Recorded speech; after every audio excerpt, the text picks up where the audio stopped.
अस्सलाम वालेकुम my YouTube family, कैसे हैं आप सब। कभी कभी हम सोचते हैं कि घर में सब कुछ तो है लेकिन फिर भी दिल को सुकून नहीं मिलता। चीज़ें होती हैं, आमदनी भी है, घर भी है, खाने पीने की कमी भी नहीं, लेकिन वो बरकत और इत्मीनान महसूस नहीं होता जिसकी इंसान को सबसे ज़्यादा ज़रूरत होती है। और कभी कभी एक छोटा सा घर होता है, आमदनी भी ज़्यादा नहीं होती, लेकिन वहाँ सुकून होता है, मोहब्बत होती है, रिस्क में बरकत होती है और घर के लोग एक दूसरे के साथ खुश रहते हैं। असल फ़र्क सिर्फ पैसे का नहीं होता, बल्कि हमारी रूटीन की छोटी छोटी आदतें भी हमारे घर के माहौल पर बड़ा असर डालती हैं। आज मैं आपके साथ ऐसे ही 7 घरेलू आदतें शेयर करूंगी जो इंशाल्लाह घर में सुकून, खैर और बरकत का जरिया भी बन सकती हैं, और ये सब मेरा ज़ाती तजुर्बा है। अल्हम्दुलिल्लाह ये आदतें जो है हमारे घर में सब फॉलो करते हैं, इसलिए घर का माहौल काफ़ी अच्छा और पुरसुकून होता है। तो मैंने सोचा कि मैं ये आदतें आप सबके साथ भी ज़रूर शेयर करती हूँ। और अच्छी बात ये है कि इनमें से ज़्यादातर रातों के लिए ना तो बहुत ज़्यादा पैसे चाहिए और ना ही कोई मुश्किल काम करना है, बस अपनी डेली रूटीन में थोड़ी सी तब्दीली लानी है। तो पहली आदत ये है कि घर में सलाम को आम करें, सबको सलाम करें। हमारी पहली आदत बहुत छोटी है लेकिन इसका असर बहुत खूबसूरत है। घर में दाखिल होते हुए सलाम करना, घर वालों को सलाम कहना और एक दूसरे को सलाम का जवाब देना। अक्सर हम घर में आते हैं, मोबाइल हाथ में होता है, किसी से बात नहीं करते और सीधा अपने कमरे में चले जाते हैं। इसकी बजाय जब आप घर में दाखिल हों तो प्यार से सबको सलाम करें, चाहे घर में सिर्फ 2 लोग ही क्यों ना हो। और अगर कोई घर से बाहर जा रहा है तो उसे भी दुआओं के साथ रुखसत करें। ये छोटी सी हैबिट घर के माहौल में बहुत अपनायत और मोहब्बत पैदा कर देती है। घर सिर्फ दीवारों से नहीं बनता, घर उन अल्फाज से बनता है, उन बातों से बनता है जो हम एक दूसरे से रोजाना करते हैं। इसलिए कोशिश करें कि आपके घर में सख्त अल्फाज से ज्यादा सलाम, दुआ और मोहब्बत के अल्फाज सुनाई दें। दूसरी आदत है कि खाने की कदर करें और रिस्क ज़ाया ना करें। मेरी अम्मी ना हमेशा समझाती रहती हैं और वो कहती हैं कि प्लेट में उतना ही खाना डालो जितना आपसे खाया जाए। अगर कम पड़ जाए तो दोबारा ले लेना, लेकिन पहले ही ज्यादा लेकर प्लेट में छोड़ देना ये बिल्कुल अच्छी हैबिट नहीं है। हम में से बहुत से लोग क्या करते हैं कि प्लेट में जरूरत से ज्यादा खाना ले लेते हैं और फिर आधा छोड़ देते हैं। कभी रोटी बच जाती है, कभी चावल और कभी सालन, और हम ये सोचकर छोड़ देते हैं कि ये तो थोड़ा सा ही है। लेकिन आपने ये याद रखना है कि रिस्क चाहे कितना ही थोड़ा क्यों ना हो, उसकी कदर लाजमी करनी चाहिए। अपनी प्लेट में उतना ही खाना लें जितना आप आराम से खा सकते हैं, और अपने बच्चों को भी शुरू से ही बताएं कि खाना ज़ाया नहीं करना। खाने से पहले अल्लाह ताला का नाम लें, बिस्मिल्लाह पढ़कर खाना शुरू करें और खाना खाने के बाद अल्लाह ताला का शुक्र लाजमी अदा करें। तीसरी आदत है घर को साफ रखना और तरतीब से रखना। ये मेरी सबसे फेवरेट हैबिट है और मुझे ना हर चीज़ अपनी जगह पर चाहिए होती है।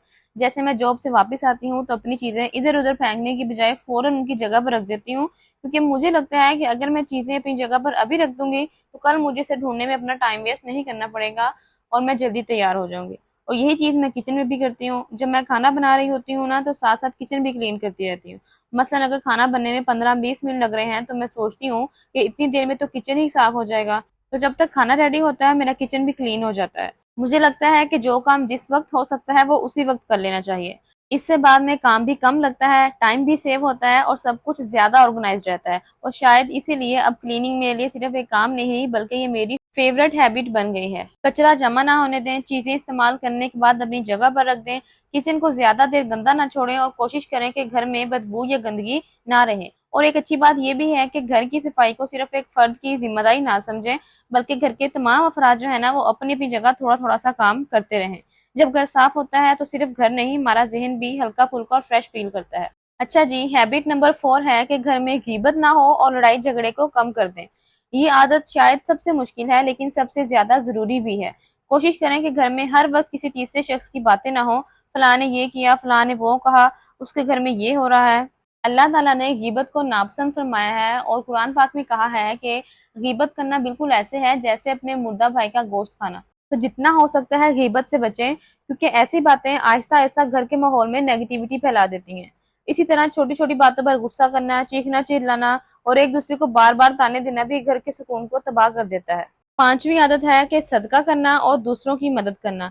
ये इंपॉर्टेंट नहीं है कि सदका बहुत ज्यादा रकम का हो, अगर आपके पास ज्यादा नहीं है तो थोड़ा सा भी दे सकते हैं। किसी जरूरतमंद को खाना खिला दें, किसी की मदद कर दें, किसी परेशान शख्स की बात सुन लें। और अगर माली तौर पर कुछ देना मुमकिन नहीं है आपके लिए तो किसी के लिए आसानी पैदा करना भी बहुत खूबसूरत अमल है। छठी आदत ये है कि घर में दुआ और जिक्र का माहौल बनाना। मेरी ये बहुत अच्छी आदत बन चुकी है और मैं आपको एक बात बताऊं कि मेरे आज तक सारे काम जो है ना वो सिर्फ दुआओं से हुए हैं। घर में अल्लाह को याद करने की आदत बनाएं, नमाज की पाबंदी की कोशिश करें, कुरान की तिलावत करें, दुआएं करते रहें। یہ ضروری نہیں ہے کہ آپ کا پورا دن صرف عبادت میں گزرے، بس روٹین میں چھوٹے چھوٹے لمحات نکالیں، تھوڑا سا ٹائم نکالیں، صبح اٹھ کر دعا کریں، نماز پڑھیں، کھانے سے پہلے بسم اللہ کہیں، کسی اچھی چیز پر الحمدللہ کہیں، پریشانی ہو تو اللہ سے دعا کریں۔ گھر میں جب اللہ تعالیٰ کا ذکر ہوتا ہے تو انسان کو خود بھی یاد رہتا ہے کہ ہمارا اصل سہارا کون ہے۔ اور آخر میں سب سے خوبصورت عادت ہے شکر ادا کرنے کی۔ ہم اکثر ان چیزوں کو دیکھتے ہیں جو ہمارے پاس نہیں ہے۔ کسی کے پاس ہم سے بڑا گھر ہے، کسی کے پاس اچھی گاڑی ہے، اس کی سیلری زیادہ ہے، کسی کی زندگی ہمیں زیادہ خوبصورت لگتی ہے، اور اس چکر میں ہم اپنی موجودہ نعمتیں بھول جاتے ہیں۔ ذرا ایک منٹ رک کر سوچیں اور دیکھیں کہ آپ کے پاس کیا کیا ہے۔ آپ کے پاس گھر ہے، کھانا ہے، پینے کے لیے پانی ہے، اپنے لوگ ہیں، جاب ہے اور اچھی صحت ہے۔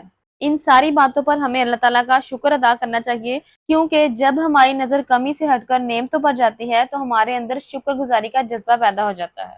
یہ ساری وہ آتے ہیں جو میں پرسنلی فالو کرتی ہوں۔ گھر میں برکت یہ نہیں ہے کہ آپ کے پاس زیادہ پیسہ ہے، بلکہ برکت یہ ہے کہ کم میں آپ کا گزارا آسان ہو جائے۔ گھر چھوٹا ہو لیکن دل بڑے ہونے چاہیے، سیلری کم ہو لیکن ضرورتیں پوری ہوتی رہیں، اور سب سے بڑھ کر گھر میں سکون، محبت اور ایک دوسرے کی عزت ہونی چاہیے۔ یہ ہیں وہ چھوٹی چھوٹی عادتیں جن سے پورے گھر میں برکت پیدا ہو جاتی ہے۔ یہ تھی میری آج کی ویڈیو۔ اگر آپ کو ویڈیو اچھی لگی ہو تو لائک کر دیں، چینل کو سبسکرائب کر دیں اور ایک اچھا اور پیارا سا کمنٹ کر دیں۔ ملتے ہیں نیکسٹ ویڈیو میں۔ اللہ حافظ۔